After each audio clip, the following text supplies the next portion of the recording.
So you introduced our readers to a rule that you made up. Out of the air. Maybe seems kind of arbitrary to us. Why don't you defend the 5-year rule? Appreciate your snarky tone, by the way. There you go. Defend the 5-year rule. As a general rule, that especially in church revitalization, but I would say this in any ministry, pastoral ministry, the general rule is that it takes about 5 years to earn the trust of the people, to get to know them get to know you, which is essential before you really can put your stamp of influence on a ministry, where you can really have influence. Yeah. And until you have their trust and confidence, their confidence that you love them, so you're going to make decisions that they know you're for them. Yeah. Until that happens, your ministry is not, you can't have the same impact, I'm convinced. I'm also convinced that it takes a minimum of 5 years to not just become the pastor, but to change the unhealthy, dysfunctional patterns of a church. So, I'll be glad to acknowledge this is a rule as a generalization, but there are reasons somebody would leave inside of 5 years. Sure. And of course, you can imagine, I made this rule and people know me for it. So when somebody comes to me and they're 3 years in and they're like sheepishly come to me and go, I know what you're going to say, right, but I got to leave and here's why. Right, yeah. I'm not God. I don't know that everybody should stay at least that long.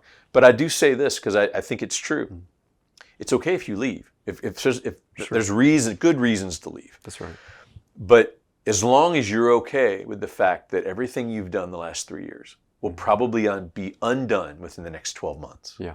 Then be okay with that. Right. Leave with a good, clear conscience. So that's what I mean. The 5-year rule to have your stamp of your ministry on it, to where the old patterns don't come back. Yeah, I think is true. But knowing your situation, you would argue that sometimes it even takes longer than 5 years to do something like that, right? I think 5 years is a good place to start. And I think you're exactly right. But I would argue that in many cases, if you leave at 5 years, much of what you've labored to do will be undone as well. That's right. But for all the reasons that you said, I mean, it's a good rule of thumb and a sad commentary in our own convention about how many short pastorates there are and average length of stay. And we would do well not only for the sake of the pastor, but of course for our congregations if brothers would stay longer and see it through. But I think it also captures a particular temptation that comes to pastors somewhere between 3 and 4 years to leave, and there are reasons that it gets to that point.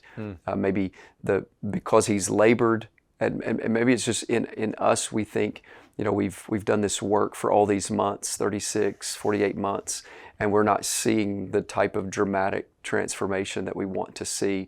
And so I think there is a temptation that seems pretty common, in my experience, somewhere between 3 and 4 years, where guys are just ready to let go of the rope. I appreciate you bringing that up because that's the time where guys, I think, are too quickly evaluating.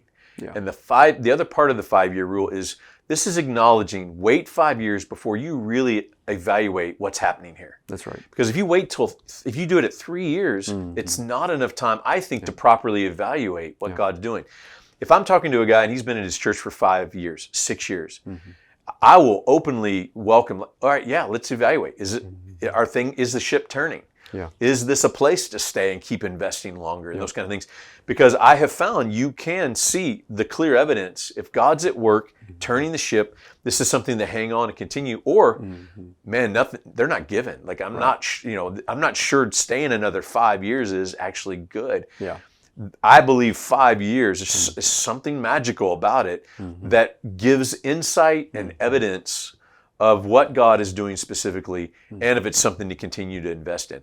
But I think 3 years, even 4 years, is too premature to make that decision. Yeah, you think about the history of the church, Brothers went and settled their lives and planted them for the most part among these people. And the transient nature of our culture and freedom of mobility, those types of things, can just add temptation to it. And where the goal of pastoral ministry is to shepherd these people, and you're really trying to take them somewhere that will require long investment. And to bring this full circle to your original question you asked, defend yourself on the 5-year rule. Show me an example of somebody whose ministry we point to and celebrate, who is there less than 5 years in a local church. Yeah, I don't know of many. Right. And that's, I think, part of the reason is because of what we're talking about here. It just takes a decade, it takes a lifetime to truly impact the church, and I think we just need to approach it that way. Right. Maybe we'll leave this with one name, Charles Simeon. maybe that could point us in the direction of longevity and the power of God to use that. Certainly.